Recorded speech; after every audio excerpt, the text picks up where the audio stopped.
Hey y'all, today I planted 4 fruit trees in 30-gallon containers. If you are new here, I am Dream from Where the Yokels Grow, and if you are returning, I am so glad to see you. Let's get growing, y'all. Okay, let me show you how I did this. Now, I got my 30-gallon containers off of Marketplace from a local, I believe it was a local landscaper. I got 8 of them for $60. So if you're looking for large containers, check Marketplace, you'll probably find them. With that said, let's talk about these trees that I planted.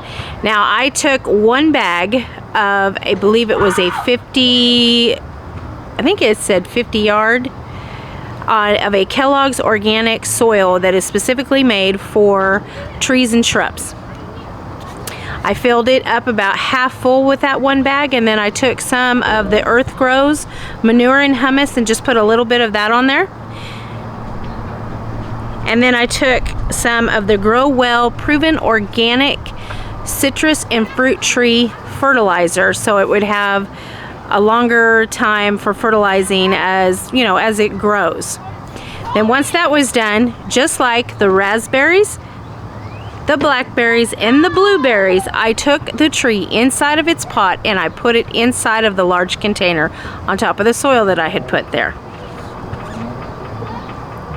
Then I took another bag of the Kellogg's organic tree and shrub soil and I filled it up the rest of the way around the container, patting the soil down every so often to kind of just make it solid around that container.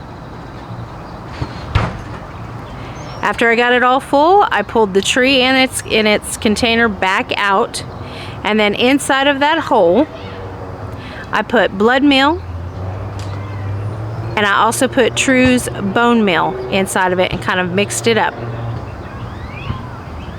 Then when I finished that, I took the tree out of its original container, and it was a perfect hole, and you can see that here.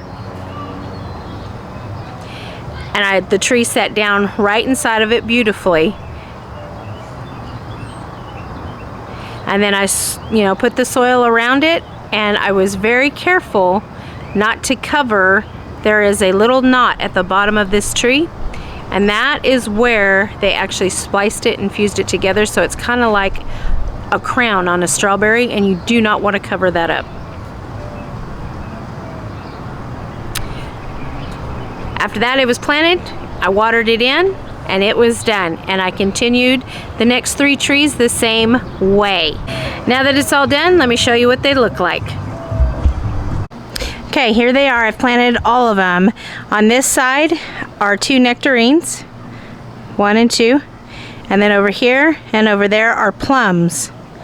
And then right there where you see the smoker, that'll move as soon as we're going to replace that whole fence line all the way down. But as soon as that smoker moves, we're putting in my hen house because we get baby chickens at the very 1st of May. So we're trying to get this whole fence line done. Let's get a closer look. Here are the nectarines. I absolutely love these flowers on these nectarines. Have any of you planted trees? If you did you plant them in the ground or did you plant them in containers? Let me know down in the comment section. Again, right there, that's where my hen house is going. And then here are the plums. There's that one. And then here's the second one. Apologize for the shadows. I'm out here, in the sun and all. And then I have 2 more to plant, but I ran out of soil, and that's this one and the other one back there, and those are elderberries. American elderberries, I believe is what they are. And these black 30-gallon containers that you see right here, when you're looking for large containers, these are 30 gallons. When you're looking for them, always go and check Craigslist and check the Marketplace on Facebook, because I got 8 of these for $60 from a local, I think it was a landscaper, a local landscaper. Okay, and everything I talked about in the video, and I got my trees from Home Depot, and I will put all of the information down in the description, the steps that I took to plant the trees, so y'all don't have to keep rewinding this video just to see it. But if you found value in this video, please be sure to give us a like and a thumbs up. And if you are new, please subscribe and hit that notification button, because new videos are posted often. And until I see you in the next video, y'all keep growing. Bye-bye now.